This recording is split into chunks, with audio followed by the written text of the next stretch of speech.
Yun, magandang hapon po sa inyong lahat mga kababayan. Ngayon po ay anong date ba ngayon? November 16, 2024, araw po ng Sabado. At ito, update lang po tayo mga kababayan. Ito po sa may nilabas po na survey, senatorial preferences para po sa halalan 2025. Ito po yung WR numero research and survey. At ito po yung mga top 12 na senatorial preferences na kung ngayon po gaganapin ng eleksyon, ito po malamang ang mananalo sa senators, mga kababayan. Ayon po sa ayon po sa WR numero research survey. Okay, update tayo. Number 1, mga kababayan. Number 1 pa rin si Erwin Tulfo. Talaga namang grabe mga kababayan, napaka-consistent. Hindi po talaga natatanggal sa top 12 itong si Erwin Tulfo, mga kababayan, at maging si Tito Sen. Yan mga kababayan. So dalawa, hindi po talaga natatanggal to sa top 12. Lagi pong halos nagpapalitan sa top 1, top 2, top 3, top 4 mga kababayan. At lagi pong kasama itong si Tito Sen. So, Erwin Tulfo, number 1. Number 2, Tito Soto. Number 3, Ben Tulfo. Okay, so kung sakali man, mga kababayan, na ngayon gaganapin ng eleksyon, mangyayari po, magkakaroon ng T3 o tatlong Tulfo po sa Senado, mga kababayan. So, number 3, si Ben Tulfo. At ito mga kababayan, ang nakakagulat, Rodrigo Duterte. Di ko alam kung ba't nasama pa dito si yan mga kababayan. Di ko alam kung ba't nasama pa si Duterte. Alam naman natin na hindi tatakbo si Duterte sa pagka-senator. So, tulongges din itong WR numero research survey. So, malamang, huli na to. Malamang, late na itong survey na to. Kasi, ba't kasama si Duterte? Hindi naman tatakbo si Duterte bilang senator. Ang tatakbuhan po niya ay bilang mayor ng Davao. At matindi ang laban niya ron, matindi ang kalaban niya si Nograles. So, medyo matindi ang labanan sa Davao. So, i-scratch na natin si Duterte rito. So, kung i-scratch si Duterte rito, aangat si Pia Cayetano. Ayan mga kababayan, si Pia Cayetano. Ito mga kababayan, paalala ko lang sa inyo, Pia Cayetano. Si Pia Cayetano mga kababayan ay isa sa mga Pogo Queens. Ano ibig sabihin ng Pogo Queens? Ito po yung isa sa talagang nagpursige na malegalize ang Pogo dito sa ating bansa. Sila po yung nagbigay ng permit, sila po yung nagbigay ng permiso para makapag-operate ang Pogo dito sa Pilipinas. So kasama po siya, dalawa po sila ni Amy Marcos. Sila po ang Pogo Queens, mga kababayan, kaya medyo mag-isip-isip po kayo pagdating po kay Pia Cayetano. At pansin ko lang, tahimik si Pia Cayetano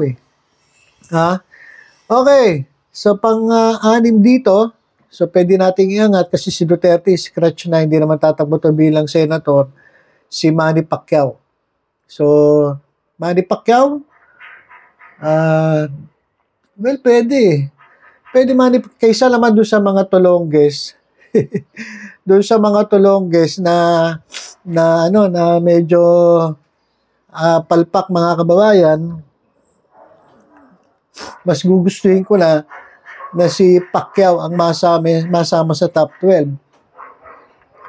At pasok din si Bong Revilla Jr., Ping Lacson, Amy Marcos, at ba't dalawa Bong Revilla dito? Mali ba naman survey ito? Mali. Ano ba naman to?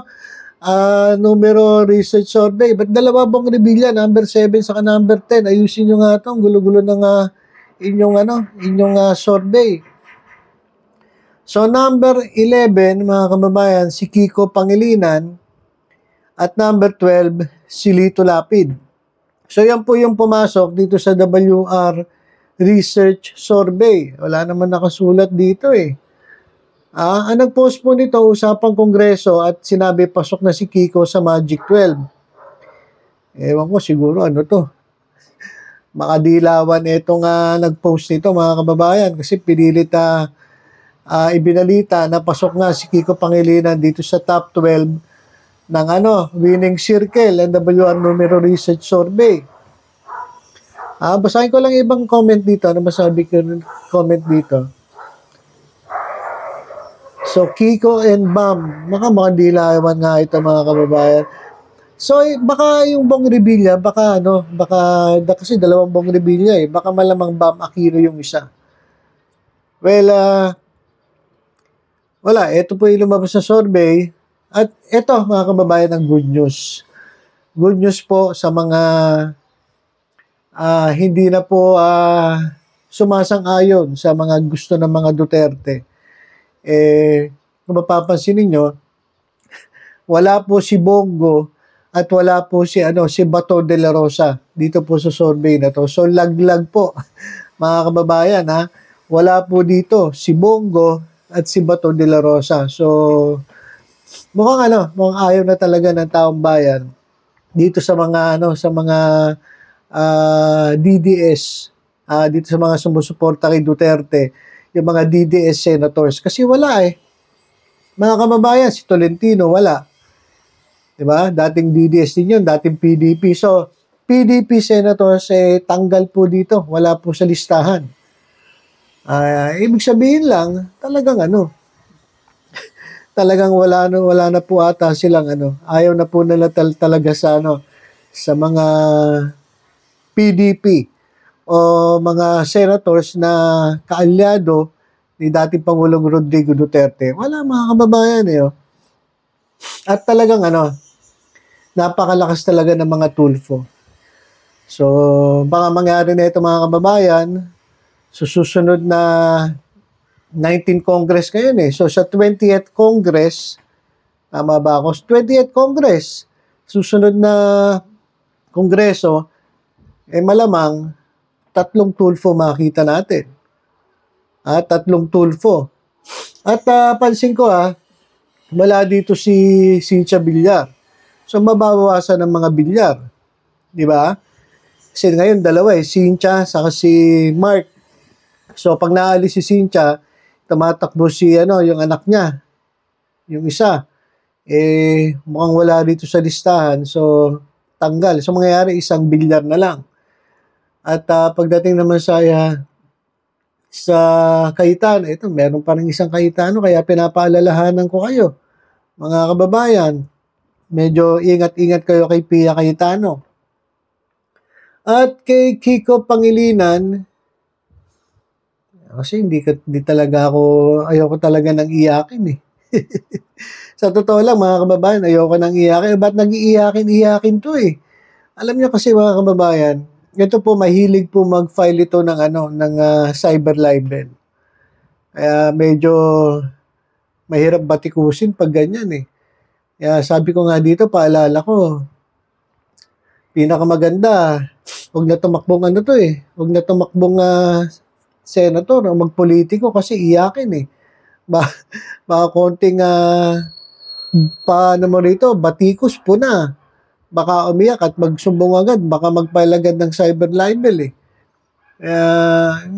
Ewan ko sa inyo, bahala kayo. Pero para sa akin kasi, kapag ikaw ay public figure, ikaw ay prone sa mga puna, lalong-lalo na public servant ka. So, magka dapat hindi ka balat sibuyas. Kinakailangan maging kumbaga tanggapin mo lahat. Hindi lang gusto mo, puro kabutihan lang ibabalita tungkol sa'yo. Ka? Hindi naman pwedeng gano'n. So, kinakailangan open ka sa lahat ng batikos, open ka sa lahat ng criticisms.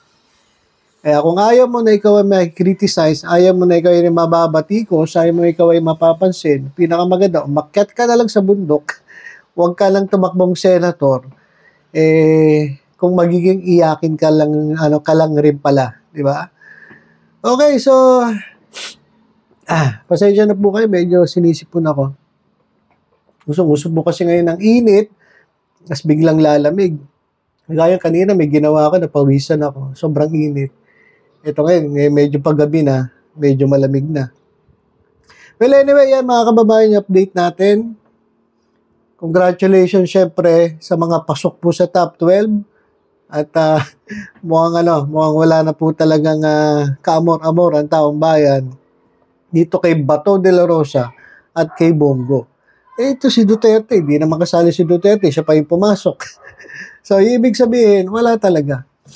Wala na talaga to mga DDS senators. At mukhang maganda ang magiging laban ng mga ito. At sana lang ay mamili po tayo, mga kababayan, ng para sa tao. Piliin po natin yung para sa atin. Hindi po yung puro bulsa lang ang iniisip. Hindi puro kurakot lang ang nasa isip. Kundi dapat na lagi nilang inuuna ay ang kapakanan ng taong bayan. So yun lang mga kababayan. Basta tutok-tutok lang po dito sa Batang Maynila to. Isa po mga updates. Ingat po tayong lahat. God bless po.